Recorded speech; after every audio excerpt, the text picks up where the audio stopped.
Ագնեսան մի հատ կետ ասաց, որ ասում ես երկկողմ բանակցություններով դա արդեն իսկ լավ է, որ տեսեք մենք երկուսով բանակցում ենք։ Դա մեծ շահավետ կլիներ, եթե մենք լինեինք հաղթած կողմը։ Միայն հաղթած կողմին է շահավետ առանց միջնորդության բանակցում վարելը, որովհետև հաղթած կողմը կարողանում է ստանալ ամեն ինչ։ Մինչև այսօր տեսնենք, թե ինչքան զիջումներ է իրականացրել այս իշխանությունը, ու դեռ Ալիևն ասում է, որ սա էլ պետք է անեք, սա էլ պետք է անեք, ադրբեջանցիների վերադարձի հարց կա, Սահմանադրության փոփոխության հարց կա, այսինքն այդ թեզը, որ երկուստեք հնարավոր է պայմանավորվածության հասնել աշխատող չի այն դեպքում, երբ որ դու ես պարտված կողմը, եւ հենց պարտված կողմի մեծ հաշվով շահերից է բխում միջնորդ ունենալը, երաշխավորի ինստիտուտ բերելը։ Ալիևի պարզ է, որ իր ինչին է պետք երաշխավորություն ունենալը մեծ հաշվով, բացի նրանից, որ ասում եք ռևանշիզմի կանխում եւ այլն եւ այլն։ Իրականում, եթե անկեղծ են կողմերը խաղաղության հետ կապված, երկու կողմին էլ պետք է երաշխիքներ։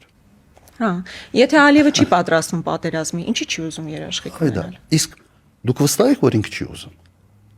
Ես վստահ չեմ, որ ինքը չի ուզում։ Իմ տպավորությամբ մերոնք այդ հարցը չեն էլ բարձրացնում։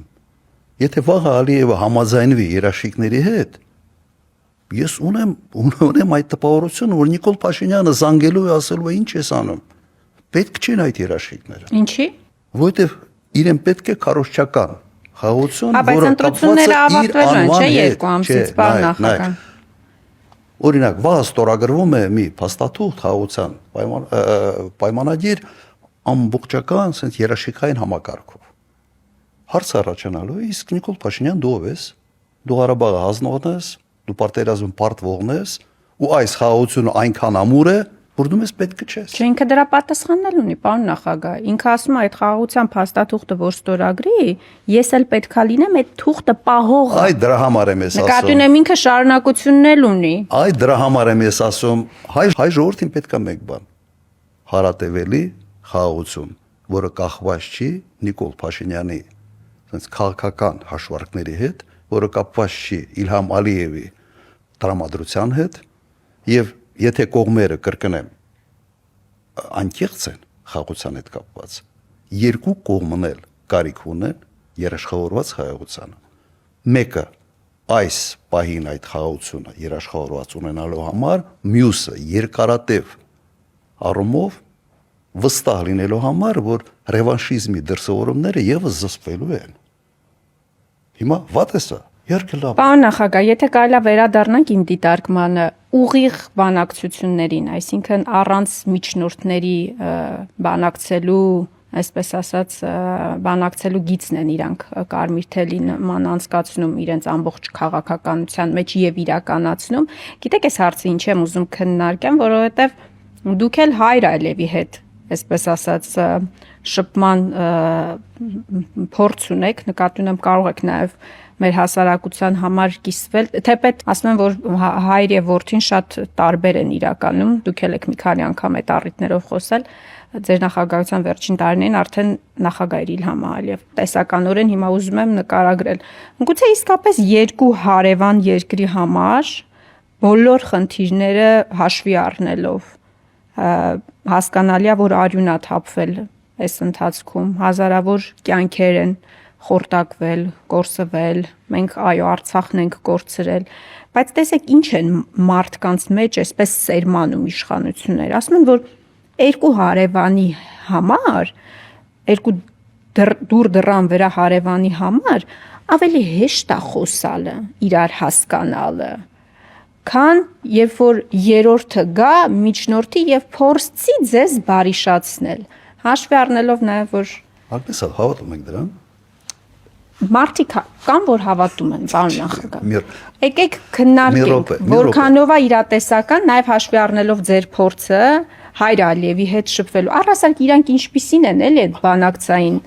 process-ների մեջ։ Իրար հետ խոսալու եւ պայմանավորելու ոչ մեկը դեմ չի։ Ես ինքս երկարատև բանակցել եմ եւ եթե մենք Կիևստում ստորագրեինք այդ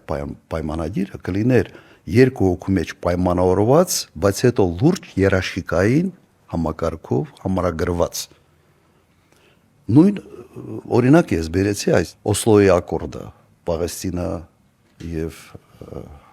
Իսրայել։ Իրենք երկար բանակցում էին Օսլոյում հենց։ իրար հետ էին բանակցում։ Ուղիղ բանակցություններ էր գնում իրար հետ, վերջապես պայմանավորվել են։ Այն արգումենտը, որը դու բերում ես, դա ոքի հիմքեր չունի։ Պատերազմների 90%-ը հարևանների մեջ է լինում։ Եթե դա իմպերիալիստական պատերազմ չի, կոպիտ ասած Բրիտանիան, Հնդկաստանը ինչ որ գրավելու հետ կապված, ասես կոլոնիզացիայի հետ կապված, եթե պատերազմ չի, բոլոր պատերազմները հարևանների մեջ են լինում, կոնտինենտալ պատերազմները հատկապես։ Եվ սա արգումենտ չի։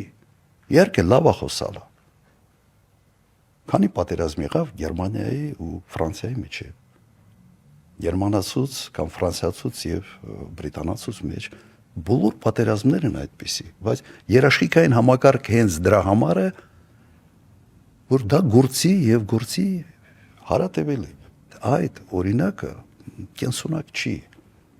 եւ պատմական օրինակների հետ եւ ընդհանրապես բայց ձեր ժամանակ կենսունակ էր, չէ՞, պարոն նախագահ։ Ձեր ժամանակ կենսունակ էր, չէ՞, Քիվեստի ժամանակ կենսունակ էր, եթե Հեյդար Ալիևը, եթե ընտանիքը դեմ չլիներ, ստորագրում էր, չէ՞, փաստորեն։ Կիվեստում որ պայմանավորվածություն ձեր երկուսի միջև էր լինում։ Կիվեստում հենց ենթադրվում էր, որ լինելու է լուրջ երաշխիքային համակարգ։ Ու հետո Մինսկի խմբի համանախագահության ֆորմատ կար միշտ։ Հենց երաշխավորողները պետք է լինեին Մինսկի խմբի համանախագահները։ Միացյալ Նահանգներ, Ֆրանսիա եւ Ռուսաստան։ Նկատում եմ պայմանավորվածությունը, պայմանավորվածության դուք էիք հասել, էլի երկու կողմերն էին հասել զրույցի։ Հիմա Իսրայել-Պալեստինա էլի, պալեստինցիք եւ իսրայելցիք Օսլոյում նստած մի երկու տարի բանակցել են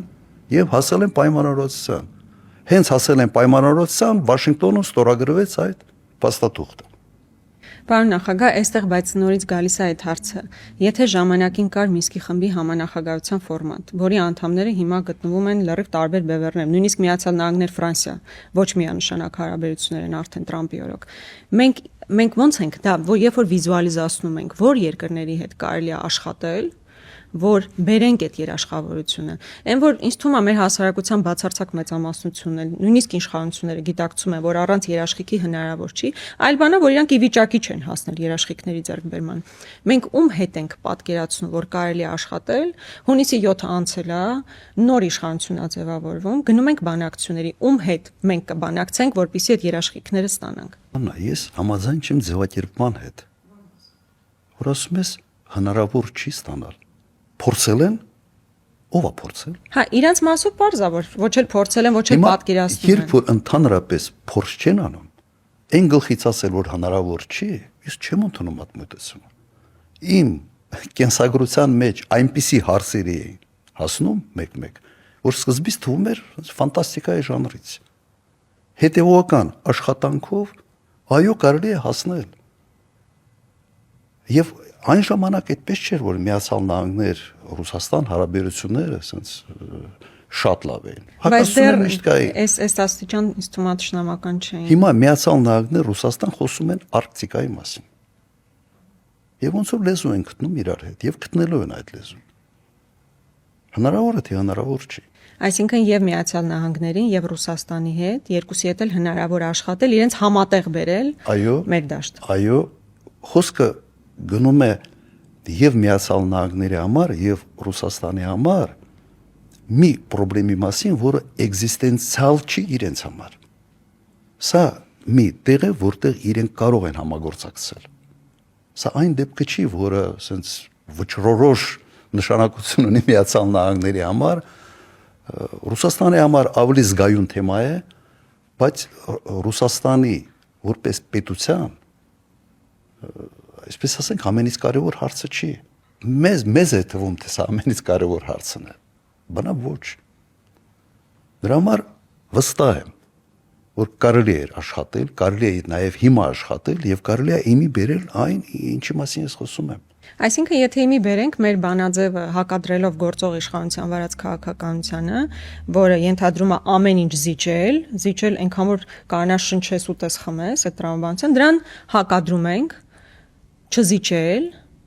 որովհետև արդեն քո կենսական շահերից են կողմազիջումները գնացել եւ ներգրավել տարբեր կենտրոններին երաշխավորություն իրական հողի վրա երաշխավորություն ստեղծելով։ Այսինքն երաշխավորված խաղաղություն ընդդեմ ամեն գնով ամեն ինչ զիջելու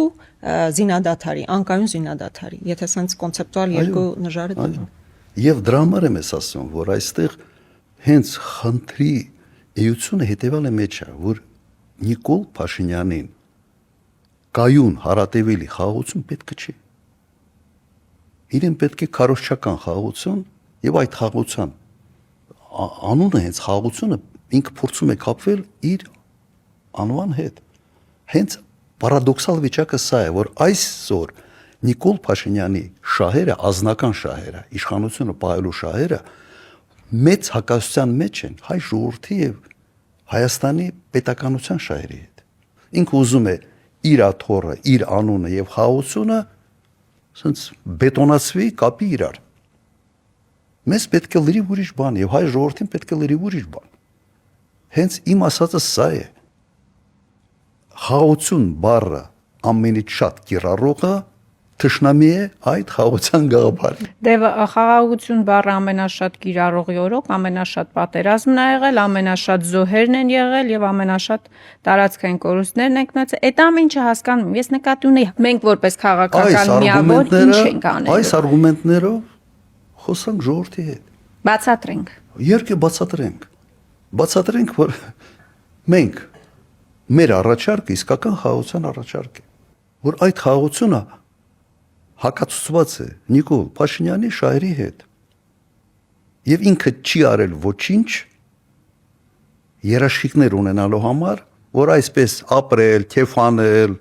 այս ամբողջ այդ փաթեթը երաշխավորված լինի ոչ միայն այսօր մեր քաղաքացիների, իրենց երեխաների համար, իրենց թոռների համար։ Մենք պետք է փորձենք այդ թեզը իսկապես ջարդել, որ եթե Նիկոլ Փաշինյանը չի, ուրեմն պատերազմը։ Իրանք այդ թեզը այնքան ակտիվ են տանում ու գիտեն, չէ, ինչ հասարակության հետ գործ ունեն։ Հետ պատերազմ տեսած, այդքան կորուստներ տեսած հասարակությանը, երբ որ մի հատ պատերազմի անուն է տալիս, մարդիկ իսկապես այդ էմոցիայի մեջ են մտնում ու ասում են, լավ, ինչ ուզում ա լինի, մենակ պատերազմ չլինի։ Ու իրանք այդ ֆոնը կարողանում են ինչ որ ձևով ստեղծել, բայց ես